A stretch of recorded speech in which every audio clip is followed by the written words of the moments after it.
كيفاش شفت المباراة؟ 5 أهداف كامل. كنا نتخيلوا في مباراة أصعب للنادي الأفريقي أمام نجم المتلوي. 5 وخميس، ما هو فات 5-0 5 وخميس على النادي الافريقي.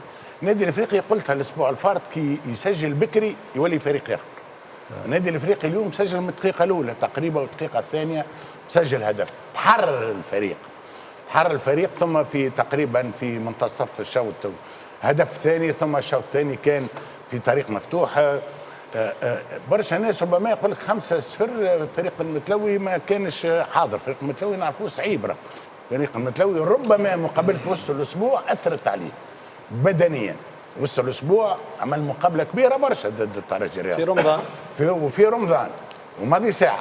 انا هذه نتاع ماضي ساعه والله انا نعرفش المسؤولين يصبحوا راقدينهم من تحبوا نحكيو تو والله ماضي ساعه ماهيش عاديه، والله ماهيش انسانيه الحقيقه، ماهيش انسانيه. علاش مش ماضي ساعتين؟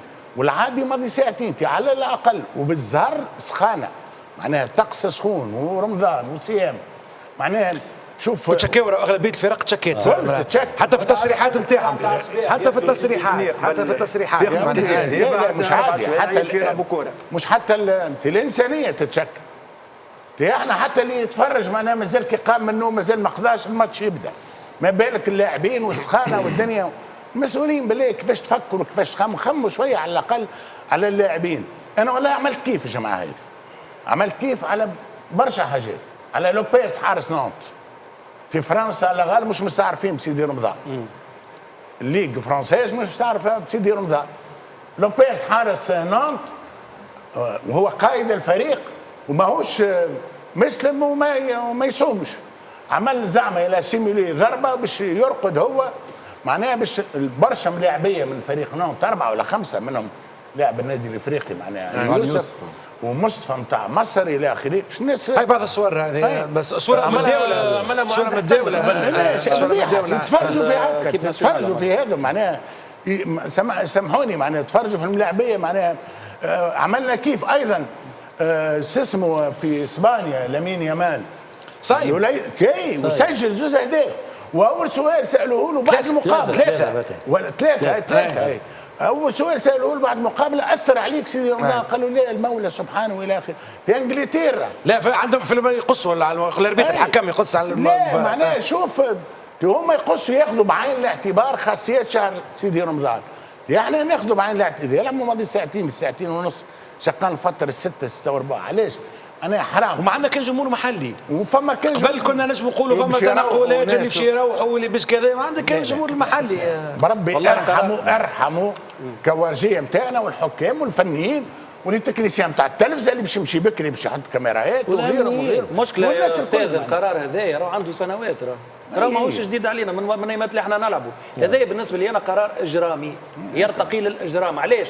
لانه لا قدر الله اي ملاعب من هذوما ينجم يتيح ساكت معناتها يعمل لك هيبوغليسيمي ولا ريكاردياك كيفاه معناها تشوي عائلته فيه وتشوي عليه. يا رسول كان تصير لنا فاجعه، كان تصير لنا كارثه في الملاعب تاعنا. ما نغطيوش. عندنا جيل جديد باهي معناه متدين اغلب الملاعبيه. تو قبل رانا كنا في رمضان نتفرج في الملاعبيه تشرب في الماء وعادي والمدربين كانوا صارمين ما فما حتى حد يلعب وهو صايم وغيره وكل شيء.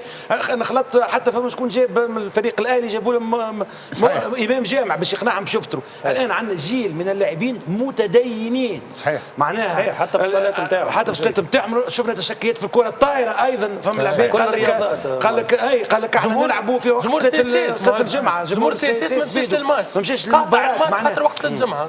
شنو الحل؟ معناها لازم حل، لازم نلقاو حل. رمضان مازال جوله بركه في رمضان. اما ساعتين ما 3 الملاعب اللي عندها اناره نحاولوا نلعبوهم بعد شقان الفتره. حتى كان هما يحبوا سوا ديزون مسؤولين يعملوا ديبا ويحكيوا فيه الموضوع باش يقول لك ما عندناش ملاعب وما عندناش اناره وغيره. راهو فما برشا حلول وما يهموش فيك. هو صحته قبل الماتش وقبل البطوله وقبل الكوره. انت يا رسول الله ليبيا بجنبنا، الجزائر، مصر، المغرب، الخليج الكل معناتها العالم العربي الاسلامي الكل يا رسول الله يلعبوا في الليل ويلقاو حلول. كي انت ما عندكش امكانيات اخويا ما نعرفش انا اتصرف. اما انا متاكد انه راهي القرارات هذه ماهيش رياضيه فقط، مش رياضيه جمله معناتها ماهيش مرتبطه بالمسؤولين الرياضيين فقط. فما قرارات ترجع بالنظر لعده هياكل وعده مؤسسات تخليك انت. وعلاش خويا انا مثلا في الليل ينجموا يلعبوا ماتش شامبيونز ليج ولا غيره 10 تاع الليل. معناتها وقبل كنا نامنوا في المباريات هذوما، وانا متاكد عندنا منظومات مختلفه في البلاد نتاعنا قادره باش تاثر المناسبات هذوما وباش تعمل ماتشات باهيين. هو المشكل الكبير معزرة، وانا فما حتى مش مده بعيده توا معناتها حكيت مع شكون معناتها كان حكى لي اكد لي قال لي المشكل الكبير نتاع الامن انه الناس اللي تضرب الحجر واللي تعمل بركاجات واللي تخلق مشاكل كبيره لبرا الاستاد. هذه راهو المشكله زاده الضاله اللي قاعده معناتها عملت لنا مشاكل كبيره برشا. وحكينا في الاسبوع الفارط. اي راهو مشكله كبيره. قال لك انا اليوم كي نمشي انا نامن مباراه ولا نعطي مباراه بالليل والكراب نتاع الناس اللي ما فماش اناره كافيه تمشي الناس تكسر وتبراكي الكراب وبالضرب الحجر. قال لك احنا في النهار وما سالمين ونمنعوا في الماتشات يعلم بينا رب. اليوم زاد كيف هذا المشكل. انا بالنسبه لي انا شهر رمضان هو اصعب شهر على الناس الكل. يا خويا نوليو نلقاو حل باش نلعبوا الكره في رمضان. باش نلعبوا الكره في رمضان. بالذات عندك مشكل. ما كاينش حل. علاش نشوفوا العباد كيما كان اليوم راه شفت كيما شفنا العباد نتاع عاودوا لنا الصوره بالله نتاع السي اس اس ونتاع كابس راهم سكنات وقت اللي زفر الاربيتر الناس الكل تحت بالكاو. اليوم المباريات الكل انا بدون استثناء فما جمعيه ما تشكدش. واحنا كنا لعبنا ونعرفوا شنو معناتها المعاناه اللي راهو حتى من الناحيه النفسيه الملاعبي يتقلق. راهو سير البلان مونتال راهو يتقلق الملاعبي راهو نفسيته تتدمر. راهو اليوم يلقى روحه معناتها لابد لا بيرفكسيون وتفركس روندمون وعنده اوبليغاسيون دو ريزولتا ويحب يعمل نتيجه باهيه وعنده الصيام اللي مع بينه وبين ربي هذاك حاجه مقدسه. اليوم زاد كيف لازم نلقاو لهم حل. ولو سيونتيفيكمون سامحني سكوندا ريت الوقت من بعد الماتش حتى لوين معناتها باش تفطر راهو هذاك ما عندك حتى فكره كيفاش يعدي الملاعب. يبدا اون مونك دو تو يبدا في دنيا اخرى. نحكيو كان على ساعه ونص. فما شكون يعمل لك 4 سوايع بالبيوس فما شكون يعمل لك 3 سوايع بالبيوس 300 كيلومتر. اجرام والله اجرام. بس كلام الناصر هو الحل. اليوم نكونوا واضحين قد عندنا من عام نحكيو انه خلينا نلعبوا في رمضان في الليل لقيناش حل.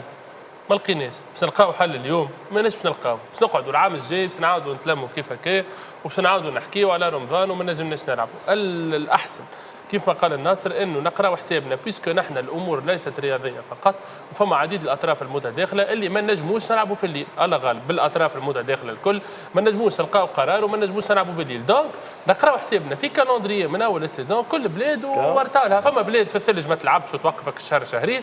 فما بلاد عندها مشاكل. دونك كل بلاد ورطالها. نحن نرتحوا في رمضان نحكيو على الامباكت نتاع اللاعبين المسلمين. جوست حبيت نرجع معز راهو اللقطه اللي شفناها في ليدز سيتي واللي يشوفوا فيها في المباريات سورتو في البريمير ليج راهو معناتها راهو منظر جميل جدا انه اليوم ولاو يقدروا خاطر عدد اللاعبين المسلمين ارتفع برشا. جوارديولا حكى في الكونفرنس دو بريس وقال راهو اسمعني هذوكم هما اللاعبيه اللي قاعدين يسوموا ويعرفوا كيفاش قاعدين يعملوا وانا ما نتاثرش بالشيء هذا وباش ياخذوا ونحترموهم وياخذوا بلاصتهم. لكن شفنا زاده حاجه سيئه ورات زاده الوجه القبيح لبعض الجماهير اللي هي جماهير ليدز في مباراه سيتي اللي كانت زفرت وقت الدقيقه هذيك اللي خذوها باش يرتاحوا باش ينجموا يشوفوا. وحكى عليهم جارديولا في الندوه الصحفيه. حكى عليهم متقدم جارديولا في الندوه الصحفيه. المشكله اللي المسؤولين اللي شادين كسوا معناها في الجامعه ولا في الرابطه ولا حتى في الانديه ما يخموا انه توفى البطوله وعطيهم يكملوا البطوله على حساب الملاعبيه ولا حساب النتائج ولا حساب هذا الكل. وذولي معناها قداش من مكتب جامعي يتعدى ولا حتى حد معناها حط الموضوع على الطاوله وانه حط كلمته وحكى بصوت عالي. الناس كل خايفه الناس كل ما تحبش تحكي في الموضوع هذا. لازم تصير في اراده معناها كيما نحكيو على قانون الهيكل الرياضيه وعديد المواضيع اللي معناها حارقه ومهمه جدا. زاد راهو موضوع اللعب في الليل وخاصه في شهر رمضان وما تنجمش لو تقول لي مهما رزنامه باش تعملها. راهو كل عام تجيك مره عام عندك كوب دافريك عام عندك كوب دي موند معناها في كل الحالات ماكش هارب منه. شهر رمضان راك باش تلعب فيه على الاقل جورنيه اثنين ومطالب وانك تكون عندك ديزيكيب كومبيتيتيف معناها ما تنجمش. دونك فينالمون خلينا نقولوا راهو مادام معز انه كل عام نقعدوا نحكيو ما فماش شكون ياخذ ديسيزيون وياخذ الملف بالثقل نتاعو ويقدم به القدام سينو باش يقعد نفس الحكايه. تعرف وقتاش تكلموا وقت لا قدر الله تصير كارثه وقتها باش يخرجوا لا قدر الله ينظروا وفي اللي بلاتو والناس الكل وكيفاش والمسؤولين يطلبوا السماح من العائله نتاعو وبوس خوك. وراه الكوارث الرياضيه راهي تصير ما نفيقوش بها. راهو مثلا بار اكزومبل نعطي 2018 المنتخب الوطني بقرار وقتها من الجامعه والمدرب تاع المنتخب يترانيو قبل شقه الفتره.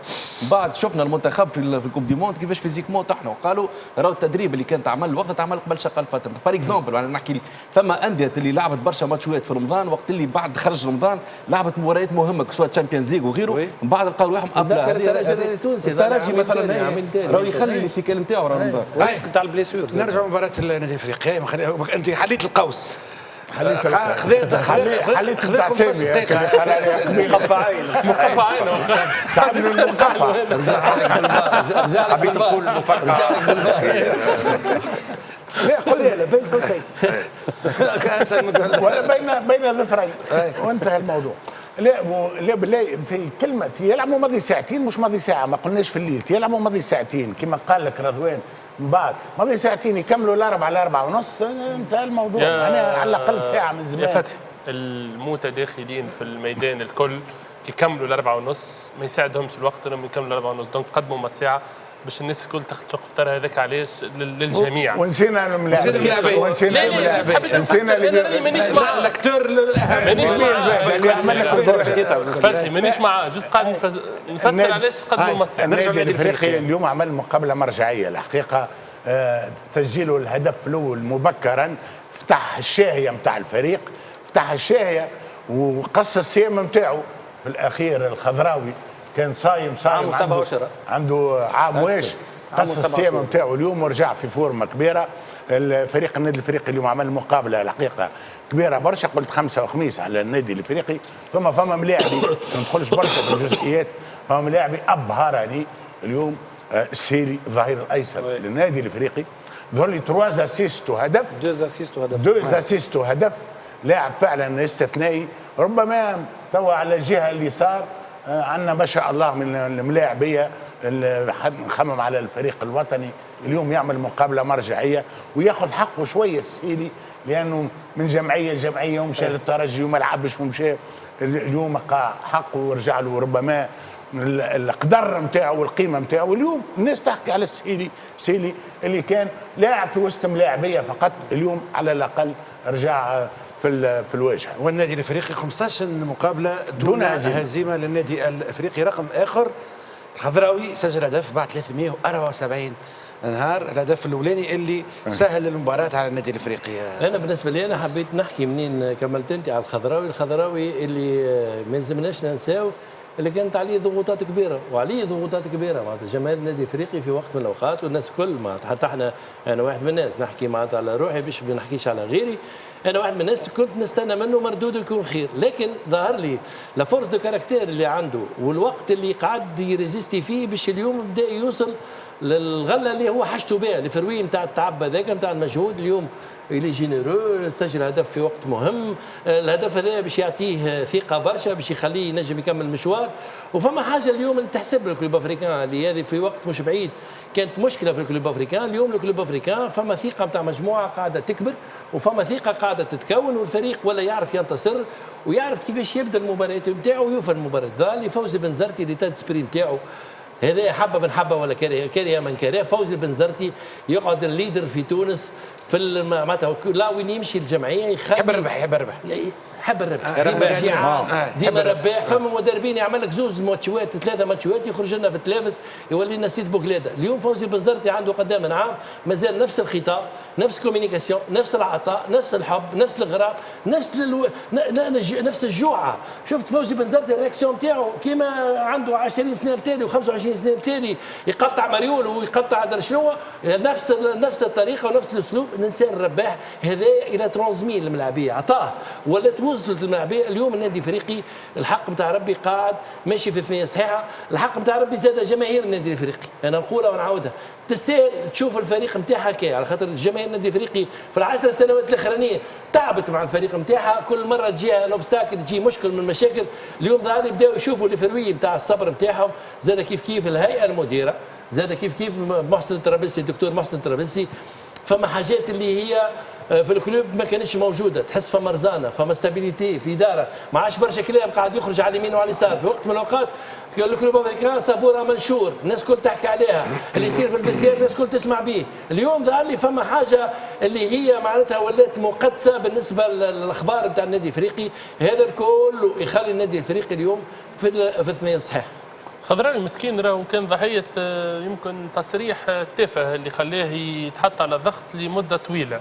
الخضراوي كان مضغوط في النادي الافريقي، تعرض الحمله كبيره صعيبه صعبت عليه الامور، خاطر نعرفوا راهو مريول الافريقي رزين برشا على الملاعبيه، وسورتو كي تكون في بوست اوفنسيف وما تسجلش تكون تصعب عليك الامور شويه. كي نحكيو على 15 انتصار 15 مباراه دون هزيمه واربع انتصارات متتاليه على الميدان، نحكيو على خروج علي يوسف والنادي الافريقي مازال متوازن دفاعيا. لهنا نحكيو معز على ارقام بطل والا فيتور بطل والا فريق ينافس على البطوله. اليوم الافريقي الحقيقه ينافس على البطوله بجداره. الافريقي اليوم ممتاز، الافريقي اليوم كي ماركي زاد ماركه ومشى ل5 اهداف، الحاجه اللي تخلي ملاعبيته كيف السهيلي كيف الخضراوي كيف بقيه الملاعبيه اللي في التيران يتسرحوا يلعبوا ارتاح برشا، تخلي برشا ثقه للفريق للمباريات القادمه. نتصور المهم هو 3 نقاط، ولا المهم هو الفريق اللي لقى راحته في المباراه، والاهم هو 3 نقاط اللي تخلي الفريق ديما في الكورس. انا يظهر لي النادي الافريقي وصل للتوب فورم نتاعو الحقيقه، في ظل تواجد مجموعه محترمه جدا. لما تشوف اللاعبين على البنك تفهم انت، يظهر لي تشوف بن علي، تشوف المسماري، تشوف الشريم، تشوف معناتها اللاعبيه البوركيني جديد، مجموعه محترمه جدا قديده. زيدهم مدرب رباح افيك ان ايتا ديسبري نتاع غانيور اللي كي لاش ريان، وناكد كلام الناصر انه يقول لك ما بين موسم لا، ما بين الهدف الاول والخامس شوف الرياكسيون نتاعو يبيدها، معناتها كي ضيع الجوار نتاعو باس يتغش عليه بنفس الطريقه.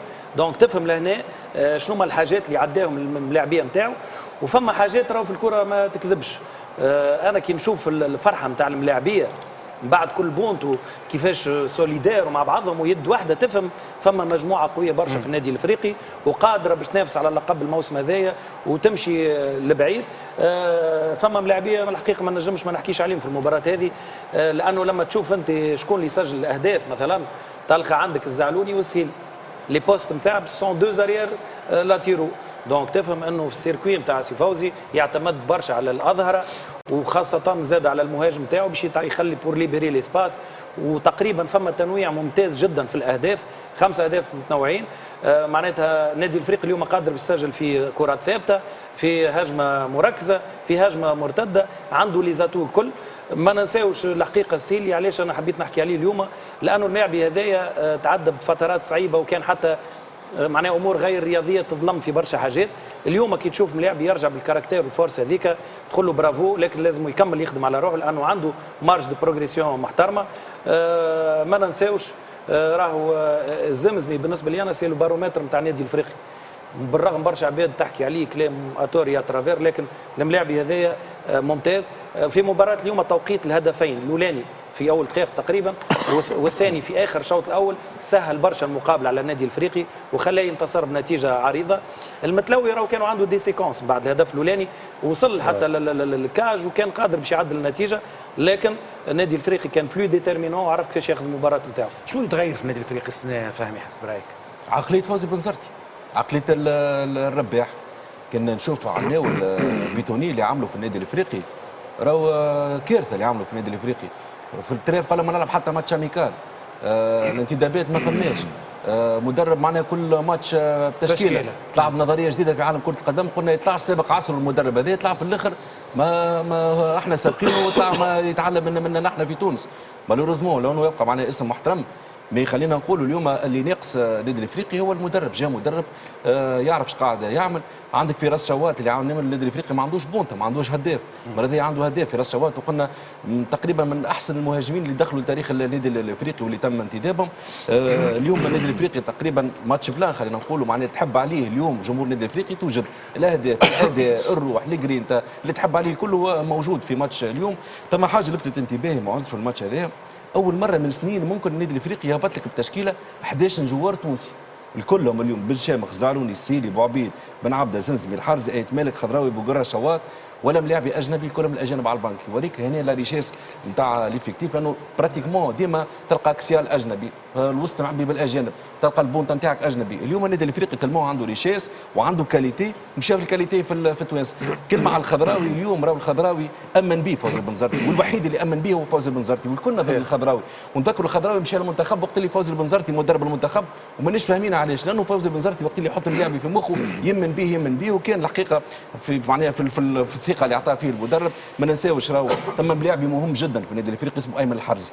ايمن الحرزي راسه جوار دو كولوار راهو اليوم يلعب وسط ميدان ويهبط يجيب الكره ويمشي وراهو يحرك في اللعب. معناها الحرزي بالحق انتداب مهم ومفاتيح اللعب واسرار اللعب النادي الافريقي خارجه من الحرزي اللي النادي الافريقي الحقيقه لوحه فنيه كرويه ممتازه والنادي الافريقي محلي البطوله بالاداء اللي قاعد يعمل فيه تو. عنده الامكانيات انه النادي الافريقي يواصل على النسق هذا حسب رايك سامي؟ عنده الامكانيات، وانا ما نحبش نلخص معناتها الحاله تاع النادي الافريقي اليوم، ما نحبش نلخصها معناتها في معناتها الجرينتا نتاع فوزي البنزرتي، لان ظلم لفوزي البنزرتي.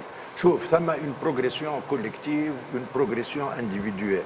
شوف الخضراوي، شوف الزمزمي، شوف الزعلوني خرج معناتها خرجوا من البير، شوف شوات في عمره هدايا توا il est en train de معناتها دو بروغريسي سور لو بلان تكنيك سور لو بلان تكتيك. كيفاش يلعب اليوم شوات معناتها سي امبرسيونون. دونك ثم معناتها البروغريسيون تكنيك معناتها انديفيدويل وكوليكتيف نتاع الفريق هذا اللي هو هذه الخدمه نتاع فوزي البنزرتي. كان ثم معضله في معضله ما بين مفقعين بين قوسين ما بين قوسين سهل على روحك. لا بالعين فضلك اسمع. كان ثم مشكله في النادي الافريقي بالرغم من هذايا كل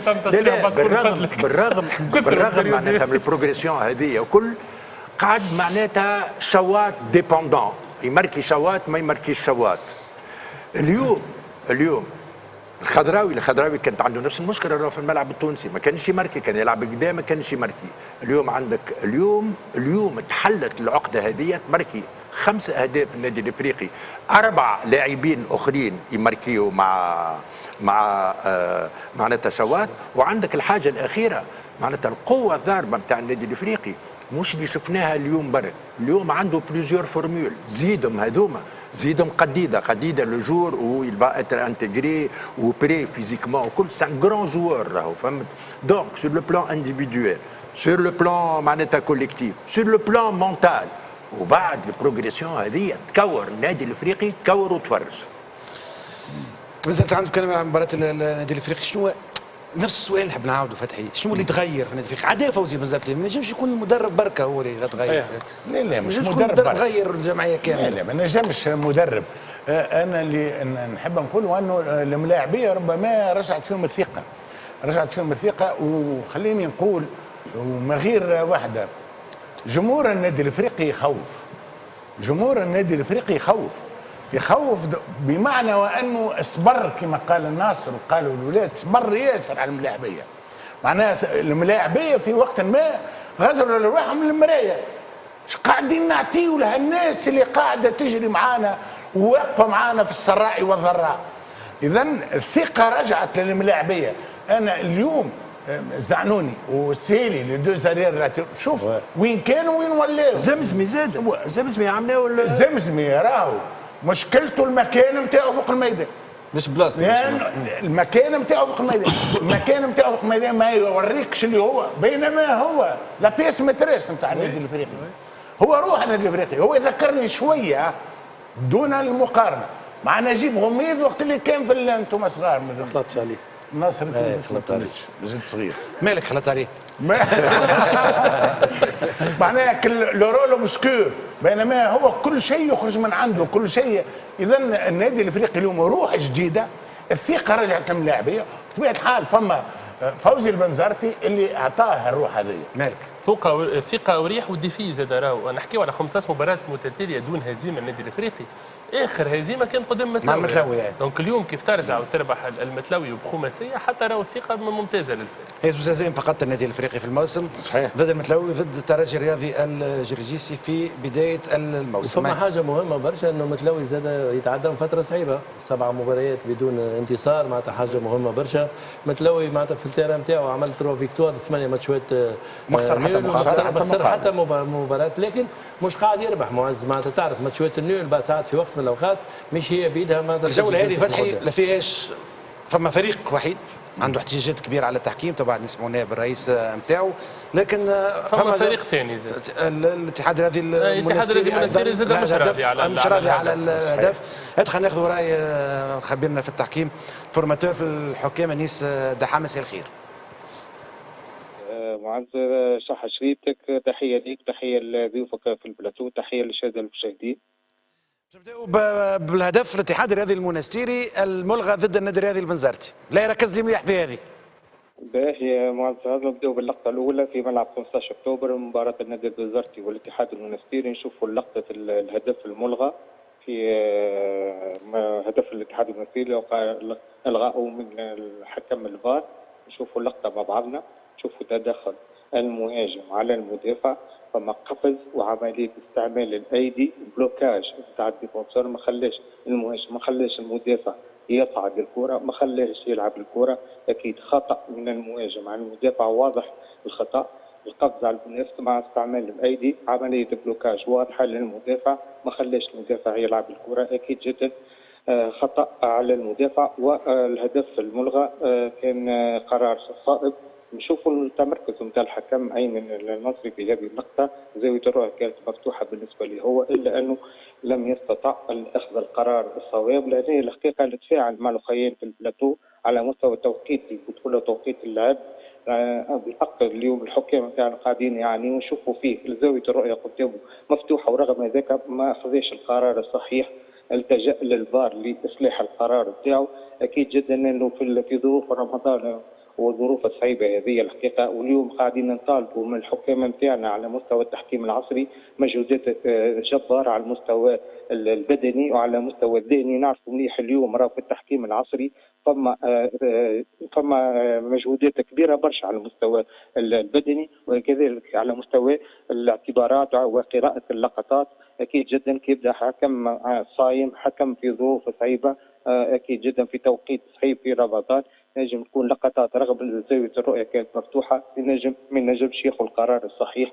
اكيد جدا لو كان تو يرجع اللقطه ويشوفها اكيد جدا باش يقول راه فما خطا. واصاب الحكم الفار في رفضه للهدف الاتحاد المنستيري في هذه